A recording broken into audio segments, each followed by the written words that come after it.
Hi, this is Allison Sheridan of the No Silicast podcast, hosted at podfeet.com, a technology geek podcast with an ever so slight Apple bias. Today is Sunday, July 27th, 2025, my grandson Forbes' birthday. Happy birthday, Forbes! And this is show number 1055. Now, before we get started, I want to let you know there will be no live show next Sunday, August 3rd. Steve and I are taking Lindsay and her family to Michigan for a week-long vacation on Lake Charlevoix, so we will not be home on Sunday, August 3rd. Now, I'm super excited about this trip because my family used to sail out of Charlevoix when I was a kid, and I haven't been back there in 55 years. I bet nothing has changed. Anyway, I know it's all about you, so don't worry. You'll get the show on Friday, August 1st, before we leave on our trip. We'll be back for the live show on Sunday, August 10th. 15 years ago this week, I started to use the app Hazel from NoodleSoft. Hazel is a fabulous app that runs in the background on your Mac and follows rules that you set up to take actions on files and folders you define. My biggest use case is that I create a lot of very large files when I record the podcast, and often multiple copies of each file get created. For example, this week's Chit Chat Across the Pond folder alone has 2.3 gigabytes worth of files in it. I created rules for my audio file folders that tell Hazel, after 2 weeks, just move those files off my local disk and onto the Synology, which is my network-attached storage. Now, a few years ago, I made it even snazzier by adding a shell script to those rules that checks to see first if my Synology is on the same network. The problem I was trying to solve is I don't want it running and erroring out when I'm on travel. So it would try to run and it would go, I can't find the Synology. So now, if it finds the NAS, then it mounts the drive so the files can seamlessly slide over and keep my disk from getting full. But if it can't find the NAS on the network, it just silently doesn't do anything. Now, years ago, David Sparks and Katie Floyd pretty much led the paperless revolution where many of us began to scan in all of our old paper bills. They were champions of using Hazel to automatically recognize a scanned document by the OCR text and then rename the file with the bill of like who it was from and the date on the bill. Steve uses that very technique to this day to take some of the dreariness out of our remaining paper bills when he scans them in. Now, over the years, I've pestered developer Paul Kim, who calls himself Mr. Noodle, and I've pestered him with endless questions, and he's always been there for me with a quick response. Now, my favorite thing with Paul, though, was when I did a talk at Command D many years ago. It was a conference put on by Sal Segoyan, and in my talk, I explained my process of keeping my files from building up by using Hazel, and Paul turned out to be in the audience. That's always tough because you're like, oh man, did I say things stupid? The developer's sitting right there. Anyway, he was very gracious and lovely. I wanted to give a big shout out to Paul for 15 years of fantastic support on an invaluable tool for my Mac. If you haven't yet tried Hazel, go check it out at NoodleSoft.com. Well, I have a quick but important public service announcement brought to you by listener Jane. A few weeks ago on Security Bits, Barb Buchatz explained how a vast number of printer models, mostly from Brother but also from Fujifilm, Toshiba, and Konica Minolta, had default admin passwords that were easily generated by hackers. The problem was that these printers' default passwords were generated using a custom algorithm based on the device's serial number. Now, the advice was to make sure that you're not using the default password on your printer. That's great advice under any circumstances, and it was, good wisdom yet again. As this kerfuffle went across the internet, I sat idly by with a smug look on my face because I distinctly remember my Brother laser printer asking me to set up my own unique password. I used Bart's XKPassWD tool to generate a long, strong, random password for me, and I went on my merry way. But my smugness might have been misguided, and that's where Jane's PSA comes in. Like me, she knew she'd set her own password on her Brother printer, but she decided to double check. When she did, she discovered it had reverted to the default password. She researched the problem, and she found a Brother support article linked in the show notes that says, a recent firmware update for your Brother machine has enabled the following default password on your machine's network settings. You may try one of the following default passwords: initpass, access, or admin. It also helpfully shows where to find the default password from a sticker on the printer. When I received Jane's email, I tried logging into my Brother laser printer's Wi-Fi interface, and luckily for me, the password had not been reverted to the default password. But if I were you, I'd take a quick swing by that interface and see if they reset your password during a firmware update in the past. Obviously, I think this is pretty smelly, and I'm not pleased with Brother. However, I am pleased with Jane for bringing this to our attention. A few weeks ago, the delightful Sandy Foster gave us a review of their Anker MagGo 3-in-1 travel charger. I was intrigued, so I picked one up for myself. I have to agree with Sandy, 3 enthusiastic thumbs up. What surprised me most was how small and compact this is. It fits in the palm of your hand, and yet when it's unfolded, it expands significantly to reveal the 3 chargers. I love how the Qi 2 charger positions the phone perfectly for nightstand mode. Sandy mentioned that she uses it like this to see the clock during the night, and so do I. The Apple Watch charger can hold the watch up at an angle, or you can just let it lie flat. Since the watch charger comes out of the back, it really doesn't matter how you mount it because you can't see the watch with the phone in place. Now, I'm not an AirPods user, so I can't really comment on the third charger, but I assume that it works just fine. My only complaint with the Anker MagGo 3-in-1 travel charger is that the included 15-watt USB-C charger block doesn't have fold-in prongs. For a product that's designed to be so compact, it seems odd that they didn't apply the same benefit to the charger block. Now, I travel with one tiny charger block from a company called Sharge. I've mentioned them a few times in passing over the years, and we interviewed the company at CES this year about their delightful chargers. The one I'm in love with is called the Sharge Retro 67. It looks like a tiny original Mac with 3 USB-C ports on the top. When nothing is charging, the display looks like the Matrix with the green lines falling down. But when you plug in something to charge, you see on the display the number of watts being supplied.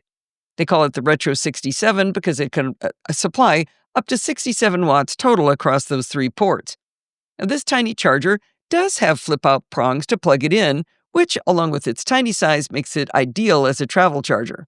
To get an idea of how small the Retro 67 charger is, I've included in the show notes a photo I used in my article about their Amorous hands-free magnetic chest mount. In the photo, you can see I'm showing off the Sharge charger through the mount. You can see I'm holding it between my thumb and forefinger if that helps you get a feel for the size. Now, instead of carrying the oversized charger block for my new MagGo, I can use the Sharge Retro 67 as the charge block for the MagGo 3-in-1 charger, and then use the remaining 2 USB-C ports on the Sharge to charge up my MacBook Air and my iPad Pro. I can then charge 4 devices at once, stop carrying the Apple Watch charger puck, and see my iPhone in nightstand mode. Sure, I'm sharing those 67 watts, but for overnight charging, it all works out. The Sharge Retro 67 is not cheap at $69, but I love it enough that when I left mine on the plane on the way to Macstock, I immediately placed an order for a new one. If that isn't a recommendation, I don't know what is. The bottom line is that Sandy was right. The MagGo 3-in-1 charger is fantastic for travel, but find a fold-up charger block for it if you can, like the awesome Sharge Retro 67. When Apple came out with the 14-inch MacBook Pro models, it created a problem for screencasters like those of us at Screencasts Online. The problem is that the displays are a 16:10 aspect ratio, while video on just about every platform is 16:9. If I produce a video using the display on my 14-inch MacBook Pro, there are black bars above and below the content. When we first ran into this problem, JF Brissett, our editor at Screencasts Online, and I worked together to find the least annoying screen resolution for me to use.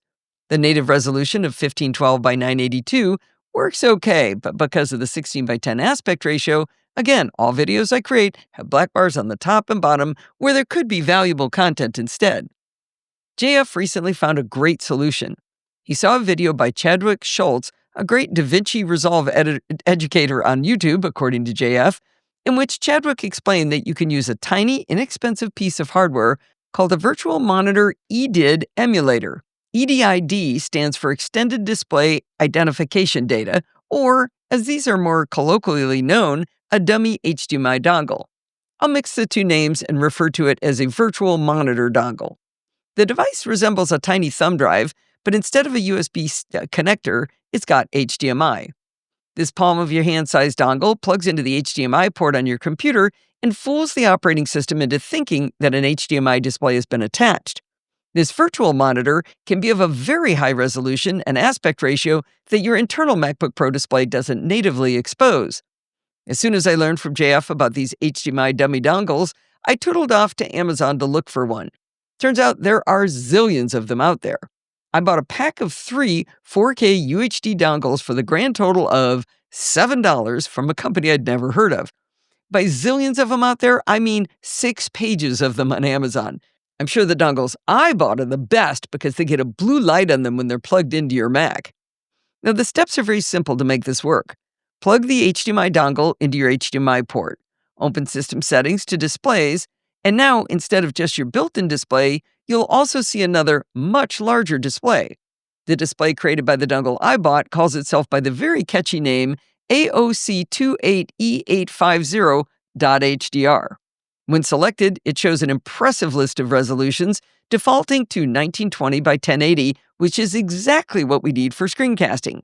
I can bring it down to as low as 1152 by 648 or as high as 3024 by 1964. This is all interesting, but the real magic comes when you switch in displays to your built-in Mac display. Then you choose Mirror for and the name of the dummy display. Now, the internal display on the MacBook Pro will be the resolution of the virtual monitor, in my case, 1920 by 1080. This gives me black bars on the top and bottom of my built-in display, but the final video that I make with the recording will not have black bars anymore.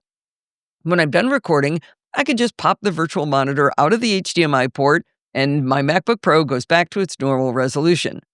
The only possible problem I can see with this solution is losing these tiny chiclet-sized dongles. I will have to think of a place to store them that I'll remember every 6 weeks when I make a Screencast Online video. Can you all remind me when I ask later, remind me that I put one in my top left drawer of my desk in front of the pencil tray, and then one in my travel pouch of cables and dongles? I'd really appreciate that. Despite the fear of losing them, I'm delighted that such an easy and inexpensive solution finally solves this problem. But wait, there's more. Coincidentally, I learned of another use for a virtual monitor HDMI dongle right around the same time that JF told me about them. As you know, I listen to the awesome Double Tap podcast hosted by Stephen Scott and Sean Priest.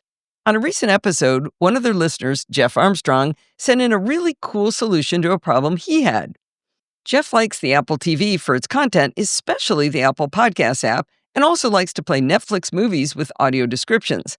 In order to use an Apple TV, though, you need to connect a TV to the device. But since Jeff is blind, buying and attaching a TV to his Apple TV is a waste of money, it's a waste of energy, it's a waste of space, and it even generates heat, all while adding zero value to Jeff. You can see where this is going, right?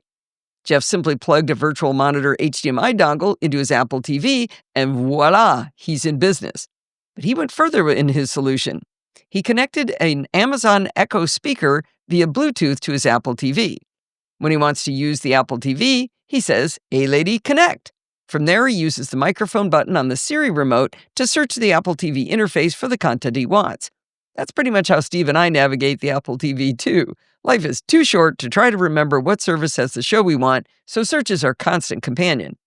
When Jeff wants to play music through Amazon Music, he simply says, "Hey lady, disconnect," and then he can talk to his Echo directly. He uses both services and he has the best of both worlds. I thought this was a genius use of a virtual monitor HDMI dongle. Now, Jeff's solution reminded me of 100 years ago when I needed to have a headless Mac Mini, and back then I had to wire up a DVI connector adapter using a couple of resistors I stole from my buddy Ron's house to fake it out. It did the same thing as these dongles, but it was a wee bit more work and very janky looking. If you have a Mac Mini or even a Mac Studio that you only access remotely, a virtual HDMI monitor might be just the right solution. If you plug in one of these dongles, go through the network, the Mac will appear to have a display and you can share the virtual screen.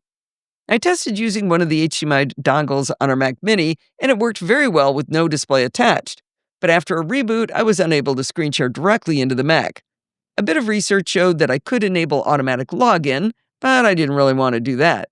I think I could have SSH'd into the Mac Mini, but I was too lazy to test whether I could log into my account and get back to screen sharing. I'll leave that as a project for the student. The bottom line is that these virtual HDMI dongles are inexpensive and can solve a whole host of problems. You gotta love that. For the past few years, Steve and I have enjoyed hanging out with Patrick Brennan and his daughter Rhea at MacStock. Rhea spent some fun time with me showing me how she designs her own cross-stitch patterns using different tools. She turned me on to Floss Cross, which is a free online cross-stitch pattern maker, and Stitchly, a dedicated app for iOS, iPad, and macOS that lets you import your own images to create designs, and that has a one-time fee of $40. No subscriptions here. She also turned me on to these really cool types of scissors that I think are called thread snips. Rather than two pieces of metal with, say, a screw hinge at the center, these thread snips are hinged at the end, and that makes the scissors kind of more parallel. It's hard to explain why these are easier to use than scissors, but you can buy a whole slew of them for under like $10 on Amazon. Anyway, imagine my surprise that after all that fun at Macstock, Patrick sent me a lovely donation to help support the show, and he did it through PayPal. He didn't need to do that, of course, but it sure does help pay the bills to keep the show running. You too can be a hero like Patrick and go to podfeet.com/PayPal to make a donation like he did.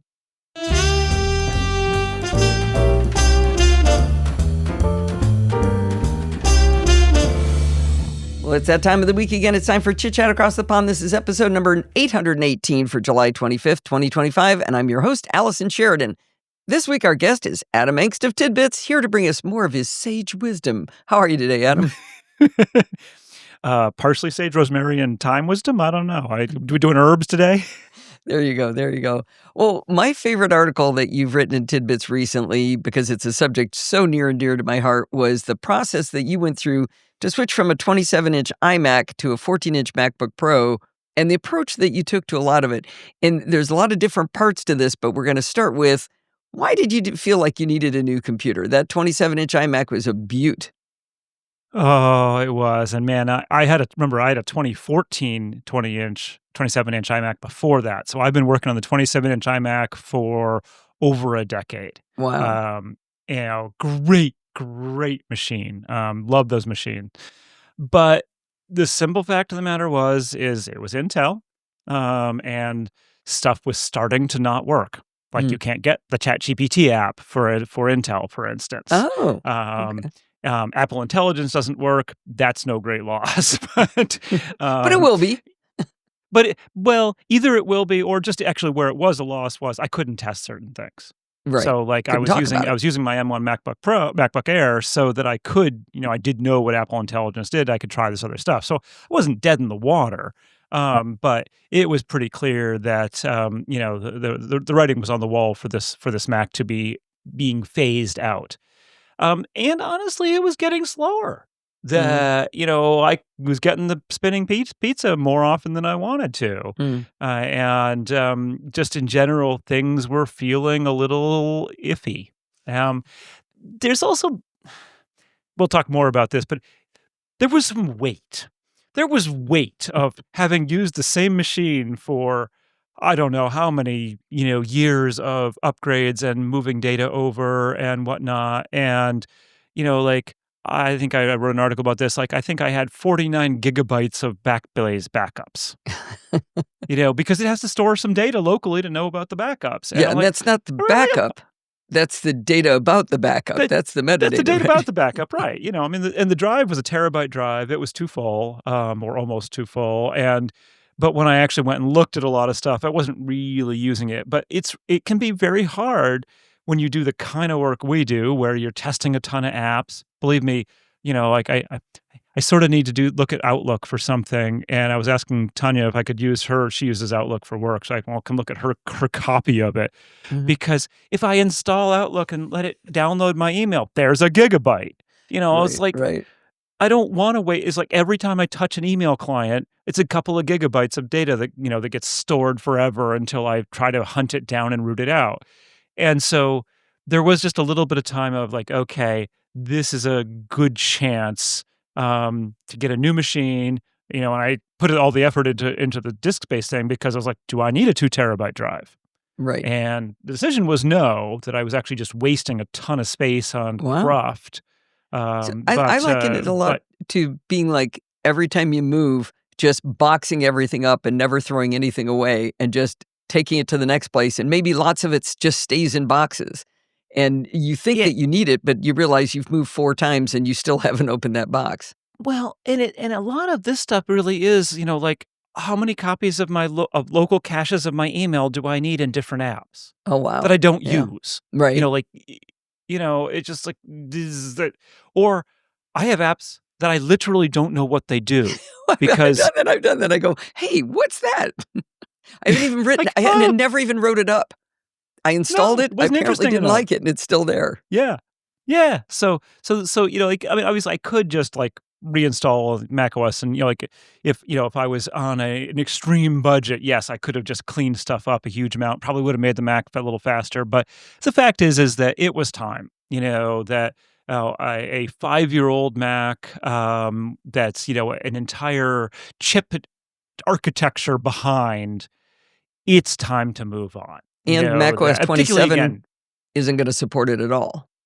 Right. And at the time, I don't think I knew that because it was just before WWDC. But, it was obvious that it was going to be Sure. 26, 27. One of them was going to give it up. And so, and what I do, I need to be able to see the latest and greatest. Sure. It's not a productivity thing. It's merely a job function thing. So, right. So now, it held on longer than I probably should have. with no 27-inch iMac ever on the horizon at this date, how did you choose what you were going to use next? Well, that was where it got really complicated because the thing that I did when I bought the 27-inch iMac from 2014 was I was like, oh my God, the Retina display, best thing ever. I love this. This is amazing. I want two. And you could not get another one. Right. There was no standalone Retina display. Right. And so I bought a 27-inch Thunderbolt display in 2014, which was, perfectly good, Thunderbolt display, and they never die. Those things never die. They don't die, although, man, their cables, the Thunderbolt cables tend to fray. Oh. And so I have trouble. We have two of them because Tanya bought exactly the same thing I did. And they both still work, but you do have to be a little careful with the cables because the insulation has just is disintegrated. With that, I shouldn't say they never die. I had a 24-inch that died at 35 months into my 36 months of Apple Care, and they no longer made the 24, so they gave me a 27, and that one is still running on an iMac, on a Mac Mini in our house. So basically, I've worked on two 27-inch displays side by side since 2014. Mm-hmm. And so one of the things that I was like, okay, if I'm going to make this jump, clearly the only way to get Retina at the size I want. I mean, the 24-inch iMac, it's a lovely little machine, but you can't get a matching monitor for it. I'm a great believer in matching screens because then you get a single big rectangle. Wait, desktop. there isn't a 24, is there? I thought there's only what we got now, the 20 or 21 iMac? or something. I think this isn't the current iMac 24? I could conflating. Definitely keep going, and I will report back in 1 second. So in any event, I mean, the new iMacs are nice. Don't get me wrong. And I looked at them, but their screens are just not quite as big, and there's no matching monitor for them. So that was basically You're correct. 24. My bad. Yes. Okay. Why do I even argue? It was previously the 21.5 and the 27. That's what I'm thinking of. So basically, I put it. I cannot tell you how much time I spent thinking about, like, well, what about the LG? What about, and then BenQ and Asus came out with 5K displays, and and I actually have multiple iMac 27-inch iMacs that could have been hacked into monitors. Well, like using the Luna display. No. I mean, like ripping out their motherboards and turning them into monitors. Well, you could use a Luna display and make it. They don't work. Don't work with the fan. 100% do. 100% do. My best friend Ron, I told him about it. He set it up. He's been using it for years.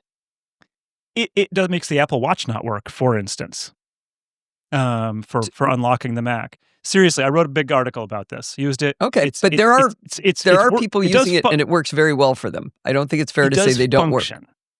It is simply not as good as a real monitor. 100% not as good. Yeah, but for $56. Yeah. I mean, as I said, all of the things trade-offs. I had it. I didn't use it. Okay. I had a free one. I had a free iMac. It was not worth the headache. I went back to the Thunderbolt display. Okay. But basically, what it came down to was, like, it's not worth. It's not. Like, for what I do, I stare at these things all day long, every day. I'm just going to buckle down and get the Apple Studio displays. Treat yourself. Treat myself. Your eyes deserve it, Adam. My eyes deserve it. I'm still a little miffed because the Apple Studio display was not the home run we wanted from Apple. Mm-hmm. Right? It's a good monitor, but it's not around a second, maybe. Yeah, and so it's like, and they're a little expensive, but by the time you get the other ones that are good enough, and then you need a webcam, and then you need a hub, and it's like, fine, I'm just going to get that. So that then, and part of the reason why I actually waited this long was there weren't all that many Macs that could drive two studio displays. Oh. By default. Like initially, I've been using a MacBook Air, remember? Right. And so M1 and M2 could only drive one external monitor. M3 could drive two external monitors if the lid was closed. M4 MacBook Air finally got to be able to drive two external displays with the lid open. Yeah, I thought they did an update. That's with the MacBook Pros. That's the Air. So the MacBook Pro could do more. But so I'm juggling between the MacBook Air. Mm-hmm. Then I'm like, well, the 14-inch MacBook Pro isn't that much more, and it is more powerful. And then there's the new Mac, the M4 Mac Mini, which could do that as well. And so that's when I got into the whole matrix of like, what are the possibilities of all of this? And long story short, there's just like, it's this weird multivariable equation because, like, if you have a MacBook Air or a MacBook Pro, you get a third screen. Like, 2 is good, but 3 is better, just on principle. But you only get that third screen, at least particularly in my particular desk setup, if you're using it open and using its keyboard and mouse, or keyboard and trackpad. Right. And because I don't have room for it to be somewhere off to the side and use an external keyboard and trackpad. Plus, as I noted, I use this weird Contour Designs Roller Mouse Pro thing, which puts the pointing device right in front of my space bar. And I am really used to that. I really like that from the laptop standpoint, too. I do not like trackpads or mice off to the side. I think it's a terrible ergonomic decision. You and I have so much in common, and then there's every once in a while we run into these things like, you're just wrong. It's great to the right. In fact, I hate using a trackpad on a laptop for that very reason. And it's so natural to me to keep my right hand over to the trackpad. I love it. Yep. You're so accustomed to it. But so the ergonomics of having to move anything off of center is not great. That's ergonomic. People want you to be centered, if at all possible. But isn't movement to change up what your hands are doing good for you? That's one of the things they do say is good for you. So lifting your hand off the keyboard and going over someplace else can be better. Nah, that doesn't. Not with your hands and arms, because you're always reaching, and it's always asymmetrical. It's not like you're doing it with the other hand too. I need a trackpad on both sides. That would be. I want a trackpad on both sides now. I wonder if I could get my brain to do that. Switch contacts. It's worth a try. Go ambidextrous. Right? I do that a little bit on the. I do that a little bit on the MacBook Pro, basically, because I can scroll with two fingers of either hand, and so if I'm just sitting reading something long, I'll sometimes switch hands, because I can do that really easily. Okay. But I couldn't do that if I was off to all the way out to like reach across the keyboard with your left hand. That'd be weird. Okay, so that's what drove you to the displays. Drove you to the MacBook Pro. And now, why not a Mac Mini or a Studio? Well, the Mac Mini and the Mac Studio. The Studio was just overkill. I mean, that was ridiculous. I ended up going for the M4 Pro MacBook Pro, the low end one, just as a little bit of future proofing, and like, who knows if I want to do something more than the. I honestly don't need it. The MacBook Air, M4 plain chip for the MacBook Air, or the MacBook Pro, or the Mac Mini would be totally fine for everything I do. So that was just, I forget how much more it was. It was like $250 or something like that, $300. So it was not enough more money that like, just in case I want to run local LLMs or do something more high performance that I'm not anticipating now, that it was worth future proofing for that. The problem with the Mac Mini is I would have to get a whole nother keyboard, and my roller mouse was dying. So I was going to have to switch. I would want an Apple keyboard because the other thing I didn't have on the iMac, because it predated all this stuff, Touch ID. Yep. Right. I wanted Touch ID. And so then I'm to an Apple keyboard, and then the Apple keyboard doesn't like. Then there's all the questions. I figured something out. You're actually typing on the MacBook Pro. Yeah, you're not using an external keyboard. Right. I don't have to buy an external keyboard. I saved like $200-$300 by not buying another keyboard and mouse. So the display of the MacBook Pro is in front of you, and that must mean the monitors are above that. Yes. So you're really tall from the waist up versus me.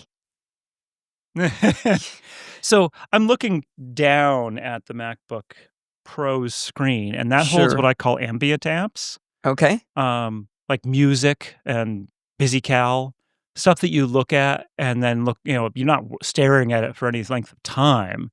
You are just, glancing at it periodically. Messages, Slack, those kinds of things.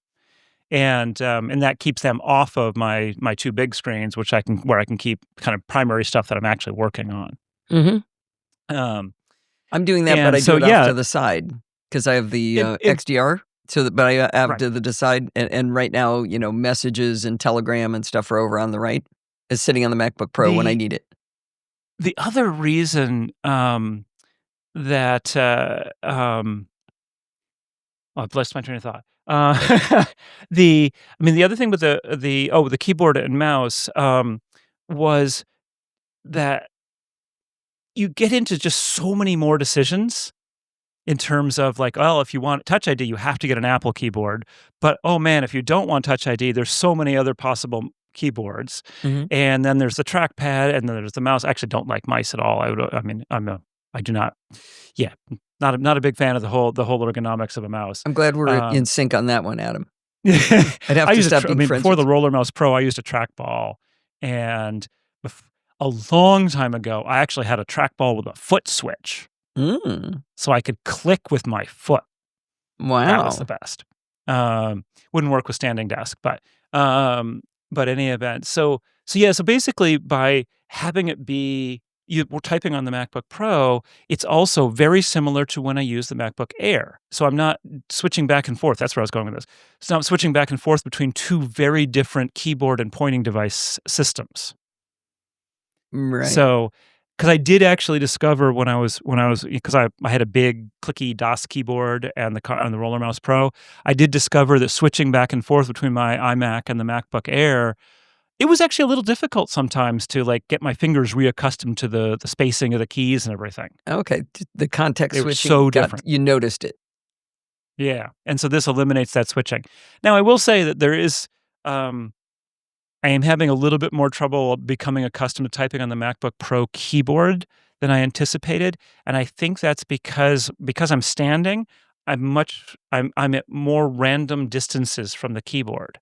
When I'm sitting with the thing in my lap, with the MacBook in my lap, like I would be mostly with the MacBook Air, I'm in a much more fixed position. And so like when I put my hands down on the keyboard without looking, they're in the right place.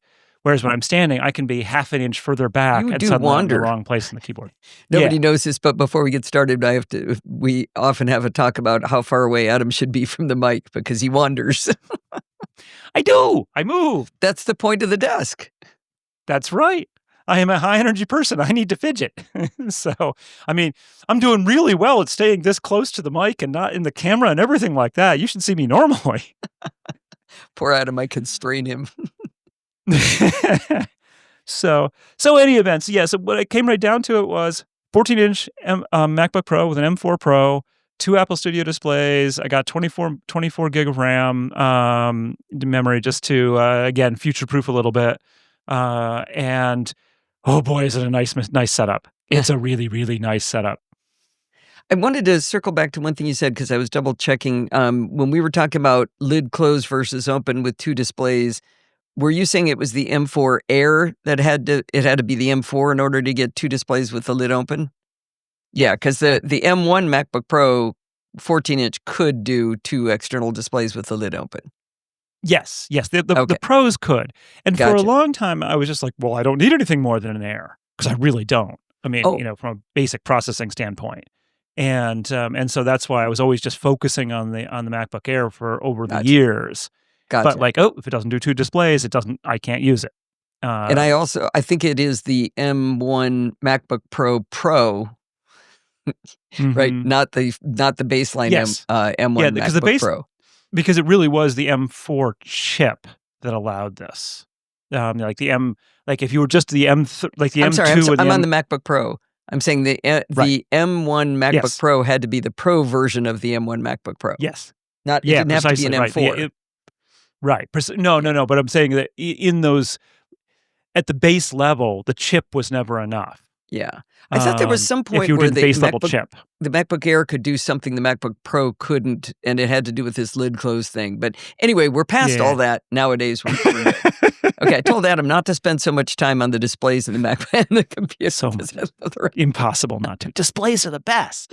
Well, they are. I mean, are you happy that you bought 2 studio displays? Yes. Yeah.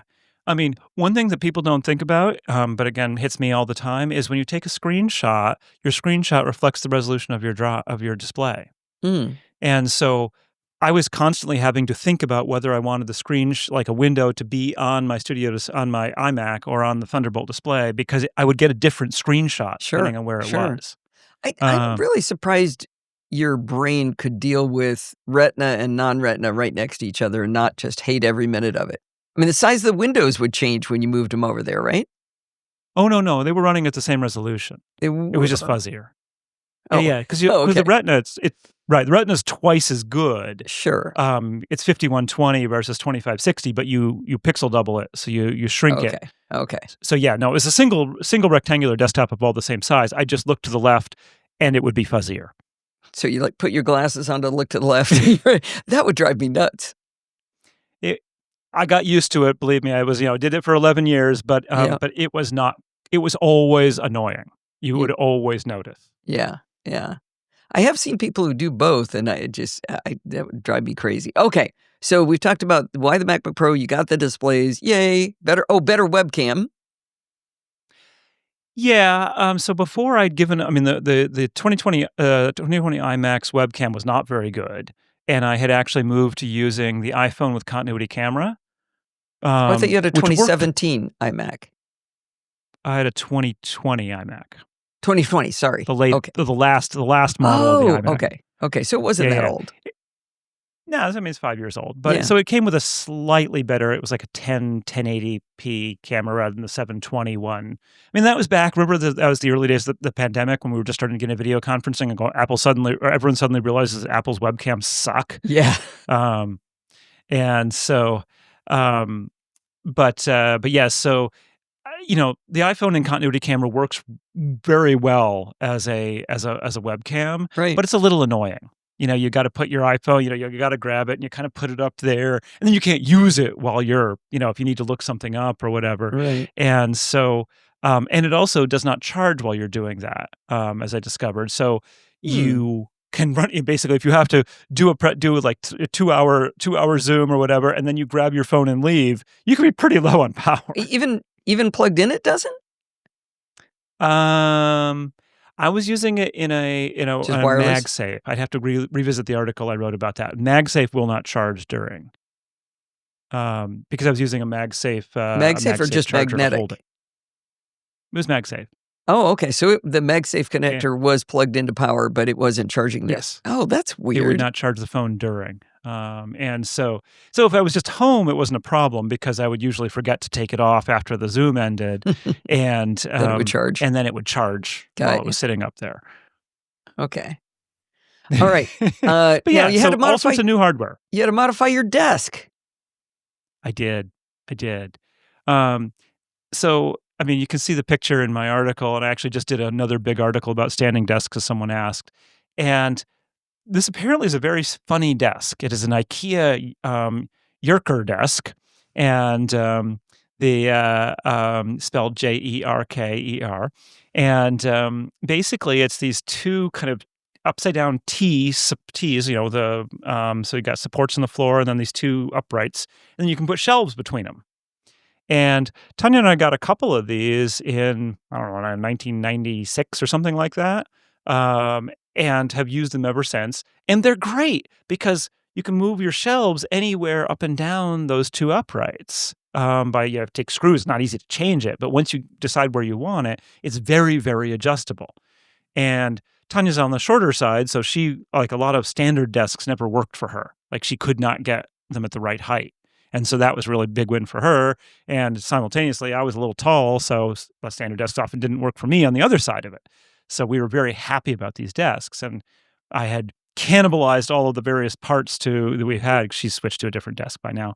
And so I now have this perfectly designed double-sided desk. So if I do want to sit down and use another Mac on the other side, I can sit over there, or I can stand on this side and use my main machine standing up. Now, the thing I could never figure out with a standing desk is, where do you put all your little crap, like pencils and pads of paper and scissors? Where does all that stuff go? Well, you can see it's nice and clean because I redone it recently. But there's the way it works is there's a typing surface, because the important thing with standing desks, and actually, I mean, this is the problem with laptops, right? Laptops suck ergonomically.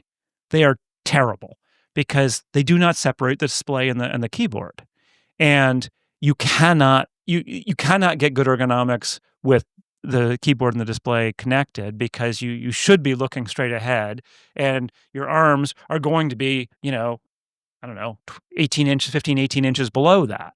There's just no way around it. So the problem is resolved by raising the external displays. And so if you look at that picture in my article, you can see the displays are, like 6 or 8 inches above on a shelf that's 6 or 8 inches above the desk surface, and then they themselves raise another 4 or 5 inches. Right. And so that brings them up so that I'm looking at the right spot on the display. Right. I still don't know where your scissors go. Oh, but there's the shelf. They're sitting on the shelf. So just So I can put everything laid out, and boy. Yeah. Basically, right underneath the monitors, there's all this room. I'm trying to keep my mouth. And so there's lots of room there. The desk surface itself has room too.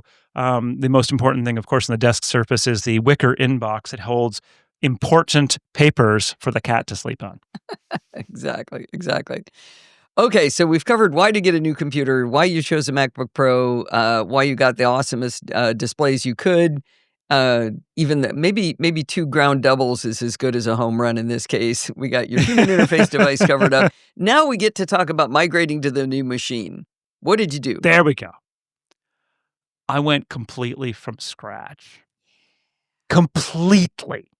Meaning I did not use Migration Assistant. No how, no way. And this was a little bit what I was talking about before. There was so much crud on the old machine, and I couldn't even identify it all. I mean, I at some point I was looking in library containers where apps tend to put stuff, and I found 400 folders that occupying 2.6 gig of space that hadn't been touched in 4 years. Wow. And I don't know what it is. I don't recognize the app names. It's a problem. No, right? How did you do that? Did you use one of the tools for analyzing your disk, or did you just keep poking folders?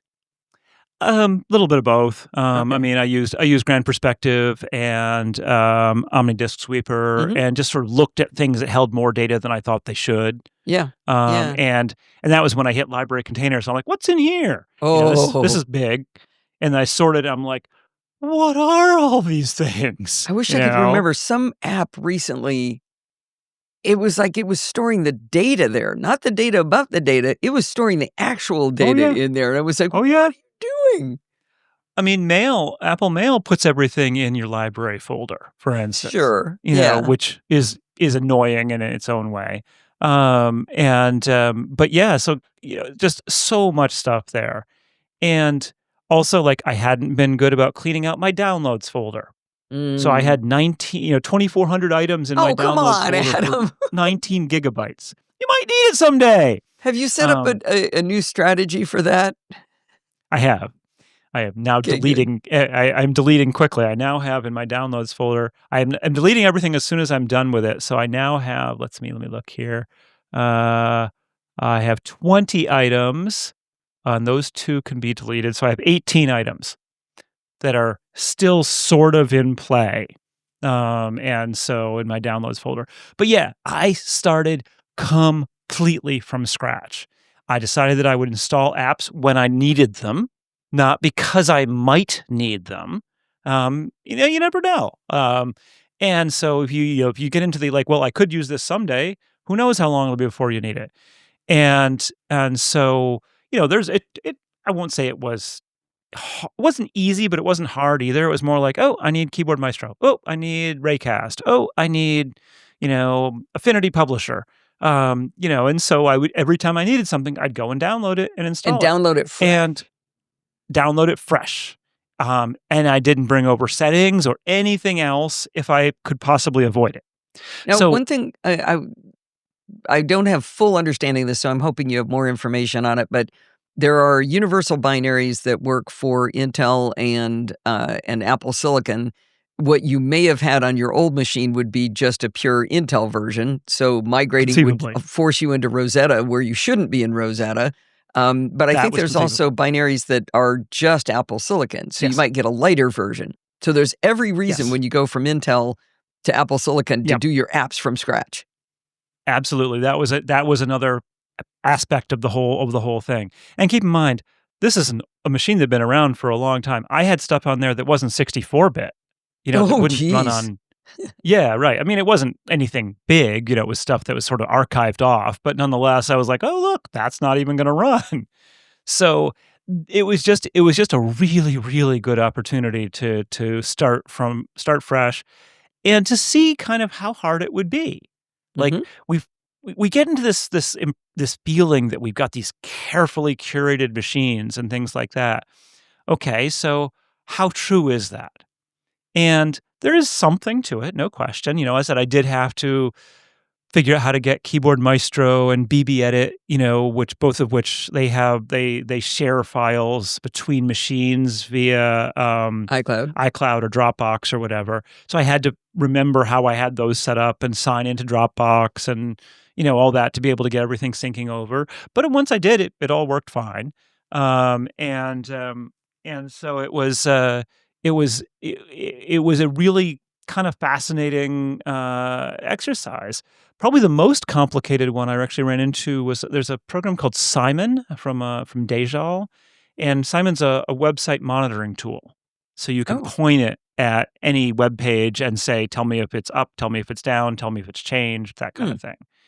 And um, that one, I really needed to. It took me a while to remember it because I only interact with it when it pops up a notification saying like Apple support page, yeah, Apple's newsroom page has changed. Oh. That's how you Um, find out when stuff's going on? yeah, yeah. Basically, it watches the web and tells me when certain things have changed. And Sort of so like an I wasn't RSS reader almost. a little bit, but it's again notifications, and it just you can point it. But it's also like, is your website up? Mm. So like if a site goes down, it'll alert you. That's where it kind of came from. But it's got a lot of configuration, and so like I needed to make sure I didn't need to actually move. It turns out that I didn't with that one. I didn't need to move the configuration over. I had to redo the configuration because it's actually a multi-app device, a multi-Mac device application. So you can say check on this device and notify on this other device and things like that. So it took me a while to figure that back out again because I'd never run it on 2 Macs before. Isn't it kind of enjoyable and revealing to find out what you do? Like, what the kind Yeah, of tweaks that you've done? It's like a discovery about yourself of, "Oh, I forgot I did that. That's cool." Except, "How did I yeah. do that again?" It's the second half of that equation. But you are learning about what you've done, what you've modified, and you realize what you actually how much you do affect your environment to build this happy little castle around yourself. And there was one weird one actually, which was, I have a Nicest Writer Pro. I have Nicest Writer Pro macros that do some conversions from RTF to docx, and they weren't working. And I couldn't figure out why for the longest time. Well, the longest time, I don't know, it took me half an hour or something to solve it. But it was, and keep in mind, my other Mac is just on the other side of my desk, so I can walk around and do anything I need to get done. Like when this Nicest Writer macro failed, I walked over to the other Mac and proved that it worked on exactly the same data. It's like, okay, so it's not the macro that's the problem. It really is somehow the what's going on here. And it turned out Rosetta hadn't been installed. Oh, why didn't And it get installed when you downloaded Nicest Writer? Well, so now that Nicest is native, that's not the problem. The problem is Nicest has this Nicest file converter tool, which is inside the Nicest Writer Pro package. It's a separate app. That's not native. Oh. And if you launch it manually, macOS sees it and downloads Rosetta. But if it's launched from within a macro, it just doesn't work. Like there's not enough. It doesn't trigger the Mac.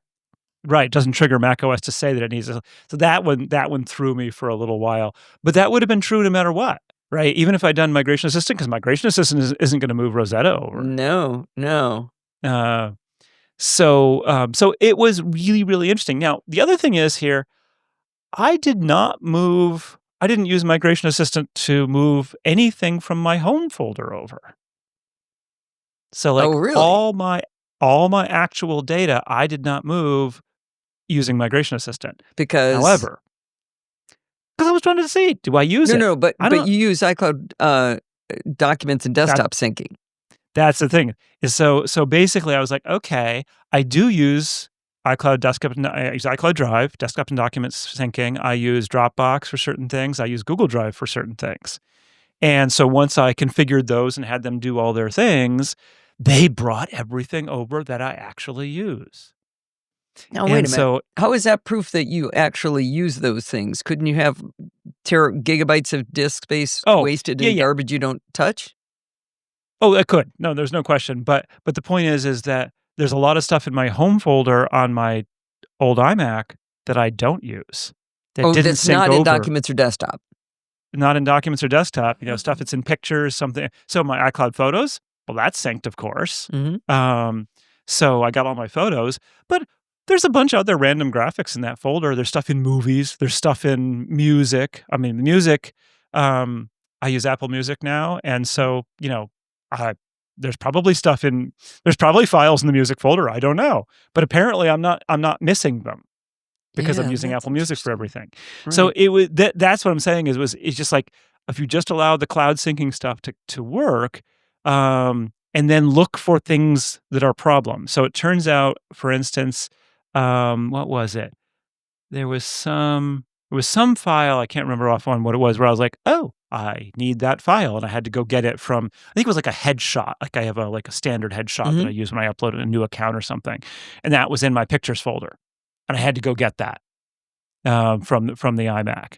And then I have an SSH private key public key pair that I use for SSHing into a couple of servers, and that probably wouldn't have moved over anyway. Right. But I had to go over and get that from the iMac. Now, in terms of saving disk space, did you keep turned on optimized Mac storage for documents and desktop? I always turn those off. Okay, because I want a backup. Because you're backing up this Mac. Right. I'm backing up this Mac. Anything on this Mac should be backed up. Yes. Yeah, so let's say this loud and clear. iCloud Drive is not a backup. Backing up your iCloud Drive when originals live on your Mac is. Yes. Same with photos. So if you have optimized photos on that Mac, it's really one Mac, of those things. Then you're not anything you can change, anything you can act on is not a backup. That's the obvious thing. So if you're like iCloud Drive and desktop, you can change all that stuff, right? Yes, there's another copy. But you just changed it. You just changed it, right?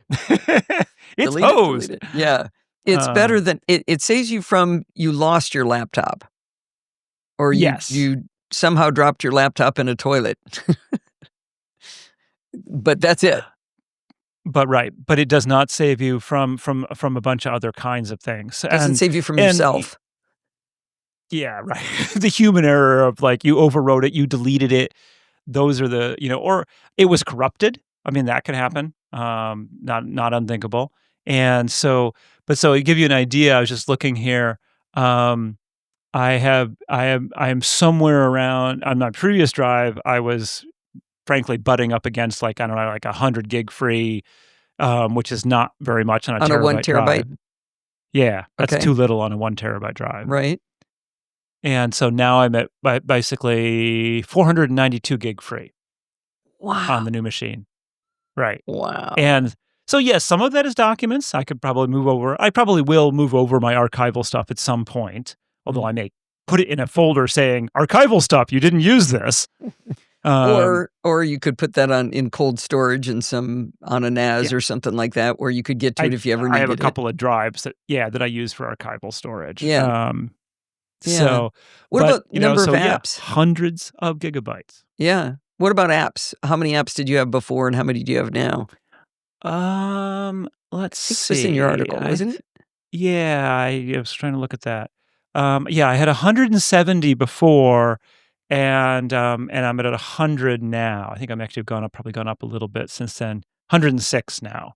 Yeah, in a few Uh, years you'll be back to yeah, 170, but in the it'll meantime, be back. Well, and I'm trying a little bit more. Like I wrote about this very powerful but thoroughly non Mac like program called Modern CSV, which is wonderful for modifying CSV files. And someone was telling me about another one called Smooth CSV. And so I downloaded it to check it out and installed it and checked it out. And like, nope, it doesn't do any of the stuff that I want from modern CSV. So I'm just going to delete it. Like, that's the answer. I really need to be you're better trying to about take just deleting it. Yeah, I wonder, I'll talk to you in a year and see how good your habits are on that, whether you've really gotten Hopeless. religion. Hopeless. I'm sure it's going to hopeless. We'll see how many hundreds of files are in my downloads folder. And yeah. Usually what I do to keep myself from being silly and keeping stuff I don't need is I set up a Hazel rule to delete it inside of 2 weeks, and that makes me know that you put it in here, if you actually want that, you better get it out of this folder because it's just gonna go, and every once in a while I see it go, "Oh, shoot, I didn't mean that one," get it back out of the trash. Yeah. Yeah. I've thought about that. I previously had an old version of Hazel installed, but the only thing I was really using it for was renaming files on the desktop that from .jpeg to .jpg. Oh, that's an Um, interesting one. and so at some point someone said, "Oh, you should just do a folder action script for that," and I'm like, "Oh, of course." Well, I So I think that if you look at have not under the installed Hazel hood again. for Hazel, that is what Hazel is doing is folder action scripts. Oh, really? But Yeah. Okay. it's doing it elegantly and has a lot more Yeah. rules and things you can do. Will have already talked about it on the show earlier, but you love longevity things. Wednesday was my 15-year anniversary with Hazel. And man, I live on that thing. When it's not working and not doing what I want it to do, I got to tell you, the dev gets an email from me, come on, Paul, why is this not working? And then it's usually my and fault. It would probably be pretty easy to do a folder action script on downloads that would say, add 2 weeks to date added. Mhm. And then move to trash. Yep. So Yeah, you definitely could. Hazel gives you a notification that says that it did it, yeah. and so you see it happening and wait a minute, why haven't I seen something move from that in a while? And that's when maybe something's degraded. And I have it on both of my Macs, so whatever I'm doing on both, it's keeping them all clean. So I live on Hazel, Yeah. man. Especially with the work that I do doing the podcast, the audio files get really big. So I'm recording a high quality audio file with you right now that has both tracks. You're going to do one with both tracks. You're going to give it to me. So now I've got it twice. Then I'm going to put it into my audio recording software. That's another copy of it. Then I'm going to delete 2 of the tracks, save it again, and then I'm going to export it. And then it's going to still be in high quality. Then it's going to go to Auphonic and it gets an MP3 version. So I've got like 5 versions of this thing by the time I'm done. So you can imagine I'd be out of disk space inside of a month. But I have it every 2 weeks. It moves things off to my NAS. So I've got copies that I don't need any of these copies, as it turns out, but I want them. And so I've got those stashed away. Otherwise, I'd be out of disk space in a minute. Yeah. Yeah, and I don't really do stuff along those lines. So for me, it's just like these little irritations, like, I don't want to have different. I don't want to upload files to my to this content management system that are JPEG and JPG. I want one, just so I don't have funny. two. That's funny. That does bug the daylights out of me. I never thought of having it just renamed. Like, you're never allowed to use JPEG. Where'd that come from? Who's doing that anyway? I know one of my programs is doing it, but it bugs the crud out of me. And so then I put it in a URL and it said, why isn't this working? See, new rule in Hazel. Look at the entire drive and fix all of them. Yeah, every time you find JPG, change it. I like it. Probably would blow up. Probably mess up some apps. I'll bet Sure there's will. apps that hard code Yeah. it. Probably will. But honestly, I mean, the cloud storage was actually the key for a lot of this stuff. Yeah. That just being able to log into iCloud Drive, Dropbox, and Google Drive meant that 98% of the stuff I work on was suddenly available. And I kind of get why millennials and younger just don't see why you need storage. But everything's on the internet. Why would I care? I'm like, I can't really argue with you. Or they write in Google Docs or whatever. By the way, we talked about cloud storage, like iCloud is not a backup, but Dropbox does have versioning, and you can pay for it to be more versioning. So that one still is not a backup. It's versioned, but it's not really a backup in my mind. Partly because you're doing a lot of that stuff. Like, one of the other rules with backups is you should never be making any decisions. Yes. Backups should just happen, should be covering everything, and there should be no way that you can make a mistake that prevents it from happening for a particular file. And so, like, that's part of the issue was like, well, was that file in Dropbox? Maybe it was in Google Drive. Maybe it was in iCloud Drive. Maybe it wasn't on. Suddenly you're having to think about where everything goes, such that it would get backed up in by Dropbox or versions.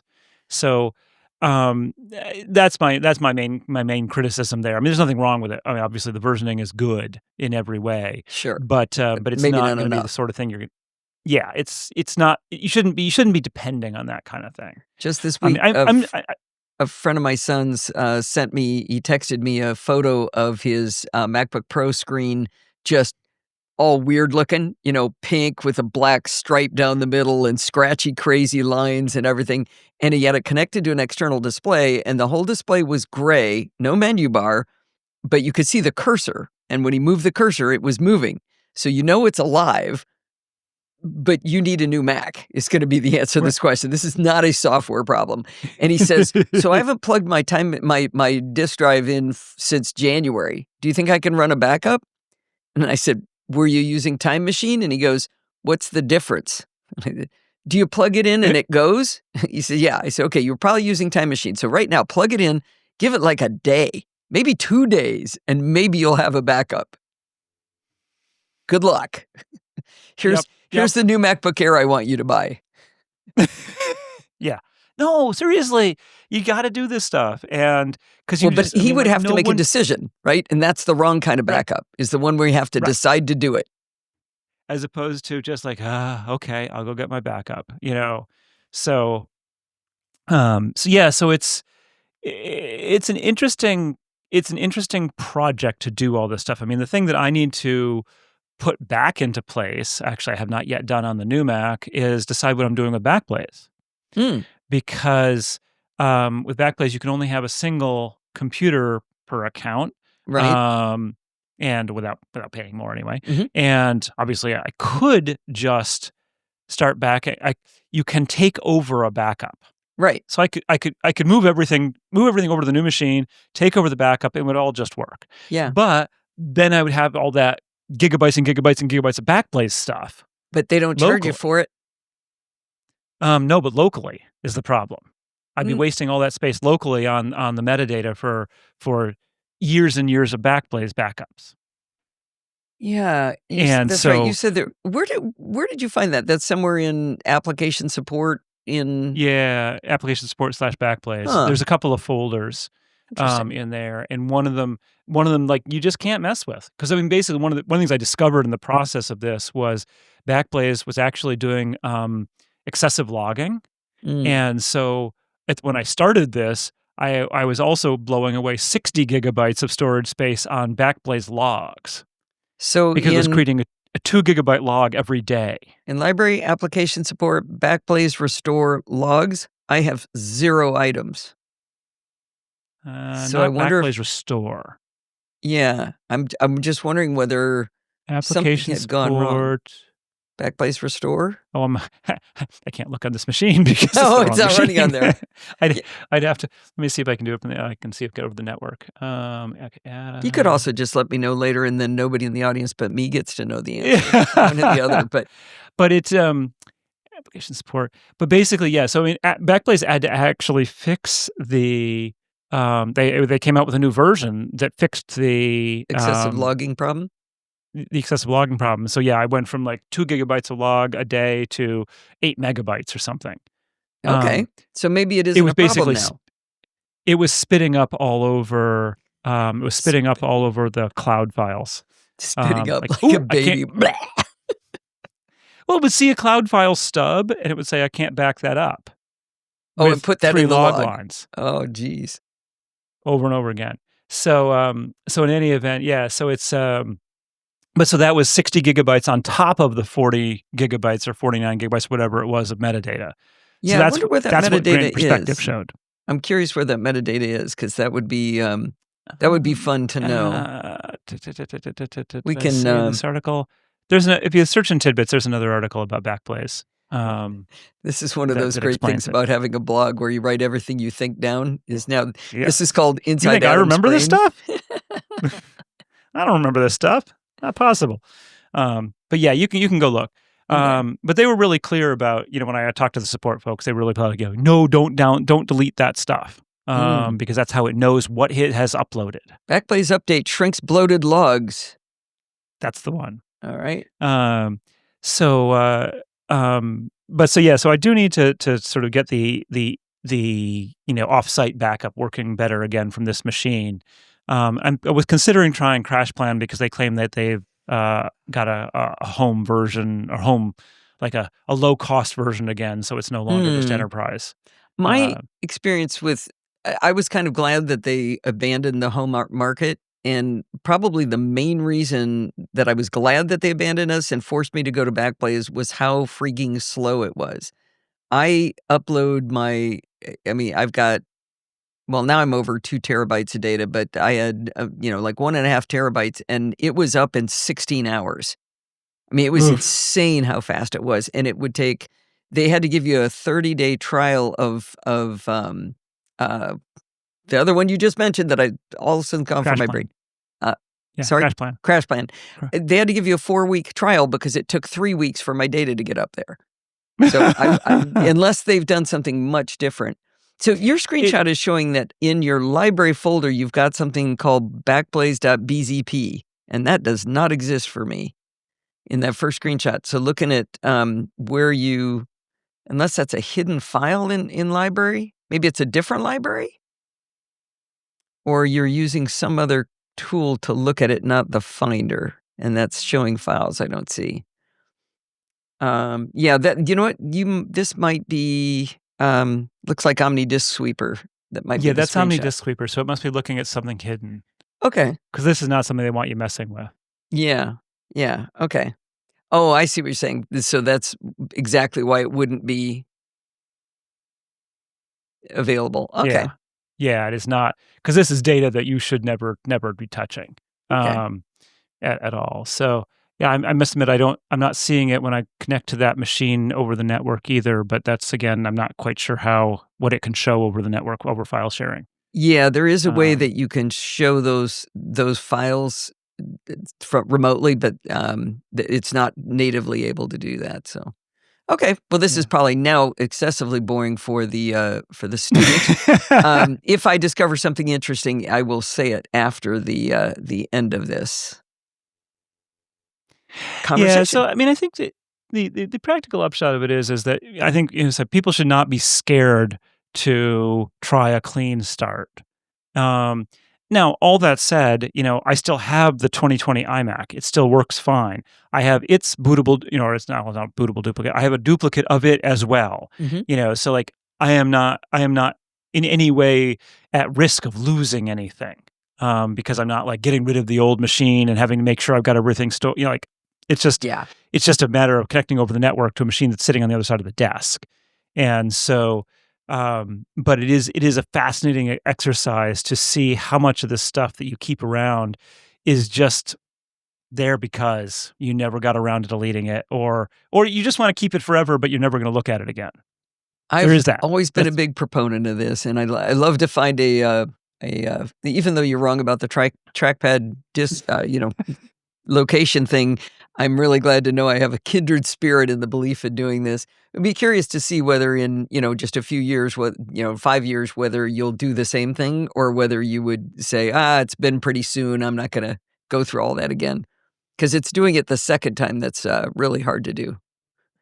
Yeah, so this is sort of the second time I've done this. I had another article about what I called a level 2 clean install, which was I did Migration Assistant, but I did not move over any apps. Yeah. I reinstalled every app from scratch. That's the most important one to me. Yeah, and that did solve some problems. I was having some weird problems I just could not track down. And so I do feel like that there's some utility in that. The problem is that it's really hard to not want to like do library and bring your library folder over. But if you cannot bring library over, there's a whole bunch of stuff that's not you don't bring over unnecessarily. I will say that it was not a big deal for most apps to lose the configuration. A couple of them it was. Huh. Where I'm looking at that app going, whoa, that's wrong. It doesn't seem right. And so I had to bring over the configuration file from the old machine. But one or two, really not very many. Huh. Well, this just in. I'm looking at, I downloaded and installed OmniDisk Sweeper, which apparently didn't make my cut on my last clean install. It was gone from my machine, but I'm glad I got it back. In users, Allison, library, I do not have a folder called backblaze.bzp on this new machine. Cloud storage is there, and that's got Google Drive, Dropbox, Keep It. 192 gigabytes. Application support, 38 gigabytes. But I don't have that Backblaze folder.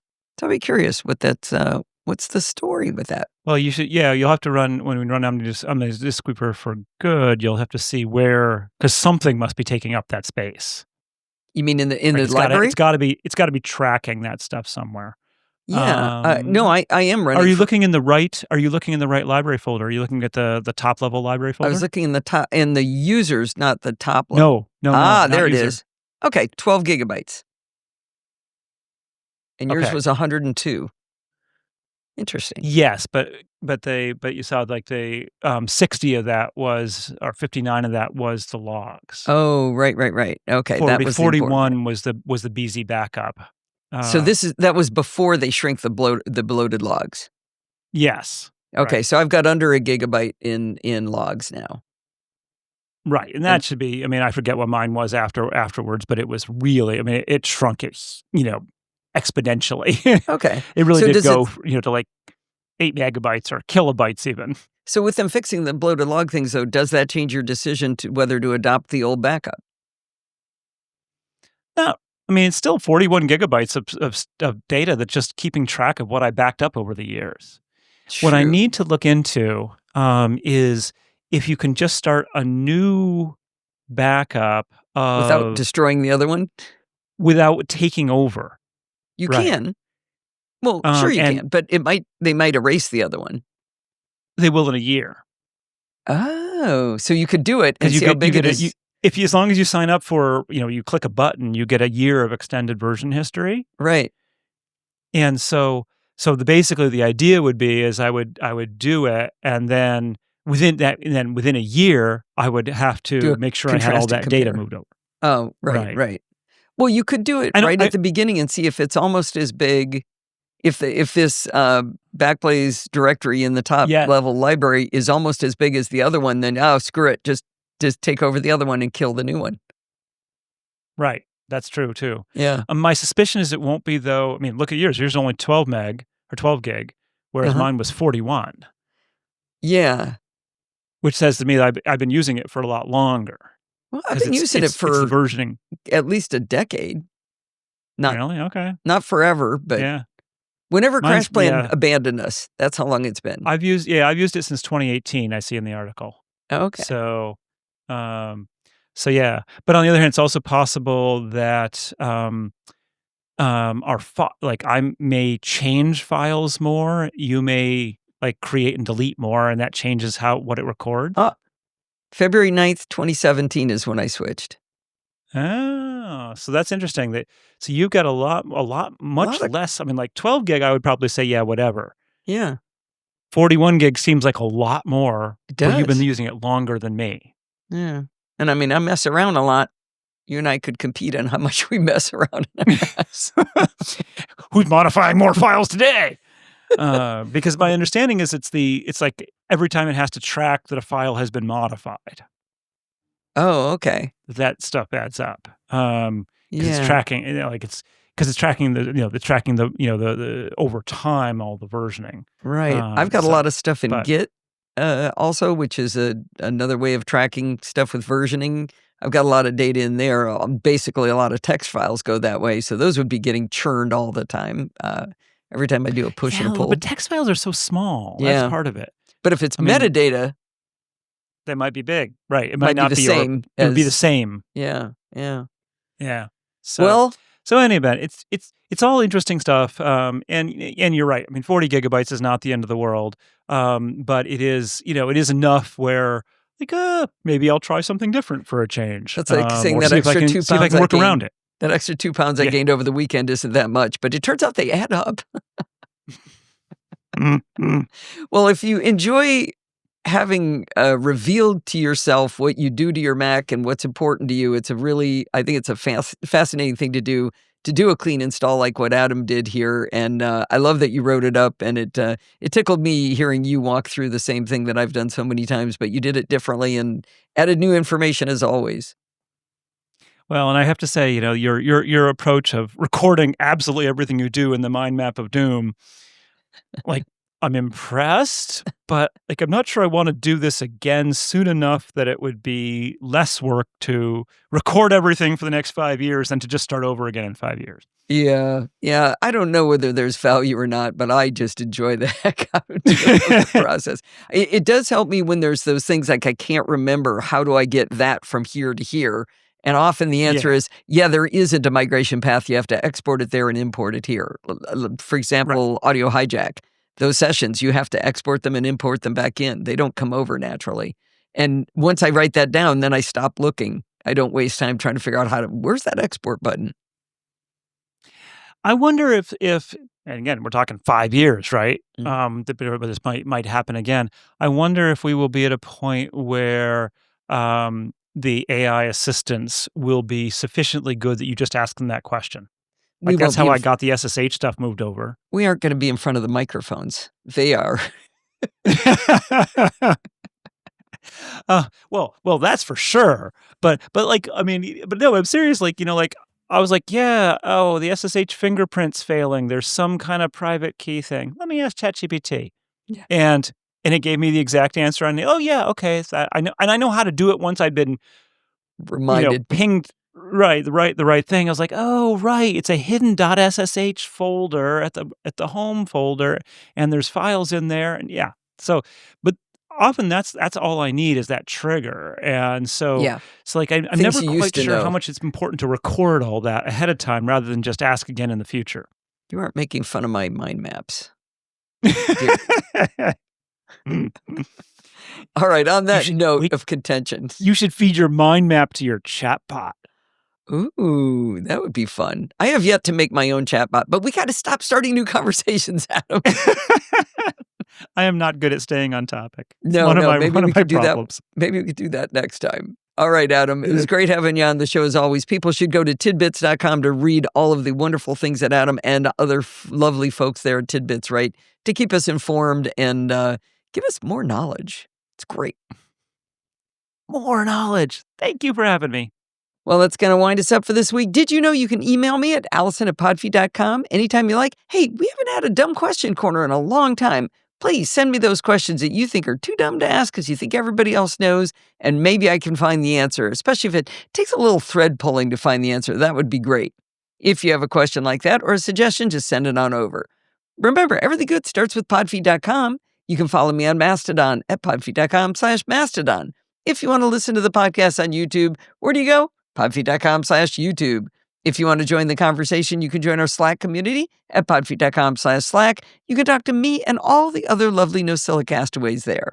You can support the show at podfeet.com/Patreon, or if you would rather do a one-time donation at podfeet.com/donate, or you can go to podfeet.com/PayPal like Patrick did. And if you want to join in the fun of the live show, do not look for us on August 3rd. But if you wait until August 10th, you can head on over to podfeet.com/live on Sunday nights at 5 p.m. Pacific time and join the friendly and enthusiastic No Silicastaways. Thanks for listening and stay subscribed.